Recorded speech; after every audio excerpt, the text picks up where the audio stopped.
নমস্কার বন্ধুরা, শ্রাবন্তী রান্নাঘরে তোমাদের সবাইকে স্বাগত জানাই। আজ আমি তোমাদের সাথে কই মাছের একটি অসাধারণ রেসিপি শেয়ার করব।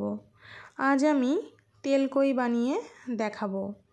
তো চলো ভিডিওটি প্রথম থেকে শেষ পর্যন্ত দেখার অনুরোধ রইল। এখানে আমি কই মাছ ভালো করে কেটে ধুয়ে পরিষ্কার করে নিয়েছি, একটু চিড়ে নিয়েছি গায়ে যাতে মশলাগুলো ভালো করে পৌঁছায়। এবার আমি এখানে নিয়েছি 1 চামচ গোটা ধনে, 1 চামচ গোটা জিরে, 1 চামচ মৌরি, একটা এলাচ, আর নিয়েছি পরিমাণ মতো আদা আর শুকনো লঙ্কা। এবার আমি ওগুলো ভিজিয়ে রেখেছি যাতে নরম হয়ে এলে পেস্ট করতে আমার সুবিধা হয়।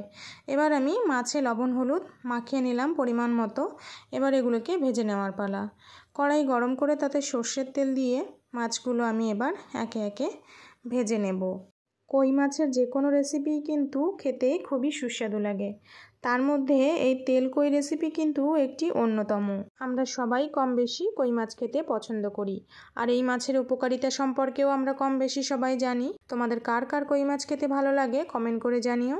আমার সব মাছগুলো ভেজে নেওয়া হয়ে গেছে, তুলে নিয়েছি। ওই তেলে আমি গোটা জিরে ফোড়ন দিয়ে একটি মিডিয়াম সাইজের কুচনো পেঁয়াজ দিয়ে একটু নেড়ে চেড়ে নিলাম।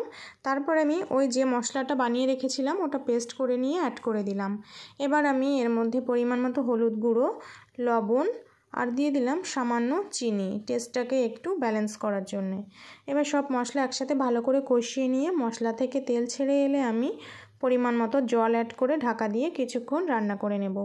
ঝোলটা ভালো করে ফুটে এলে আমি এর মধ্যে ভেজে রাখা মাছগুলো অ্যাড করে দিয়েছি। আবারও আমি কিছুক্ষণ ঢাকা দিয়ে রান্না করে নিয়েছি। আমার তেল কই কিন্তু একেবারে রেডি হয়ে গেছে। এটা এবার গরম গরম পরিবেশন করার পালা। 5 মিনিট স্ট্যান্ডিং টাইমের জন্য রেখে দিয়েছিলাম। এবার এটা আমি গরম গরম পরিবেশন করে নিচ্ছি। ভিডিওটি এবং রেসিপিটি কেমন লাগলো কমেন্ট করে জানিও। ভালো লাগলে লাইক শেয়ার করে দিও। যারা আমার চ্যানেলটিকে এখনও সাবস্ক্রাইব করোনি সাবস্ক্রাইব করার জন্য অনুরোধ রইল। আর পাশে থাকা বেল আইকনটি অবশ্যই প্রেস করে দিও যাতে আমার প্রত্যেকটি ভিডিও তোমাদের কাছে পৌঁছে যায়। আর যারা ফেসবুক থেকে দেখছো তারা কিন্তু অবশ্যই ফলো করে দিও। দেখা হবে আরও একটি নতুন ভিডিওর সাথে। আজকের মতো চলে যাচ্ছি, টাটা।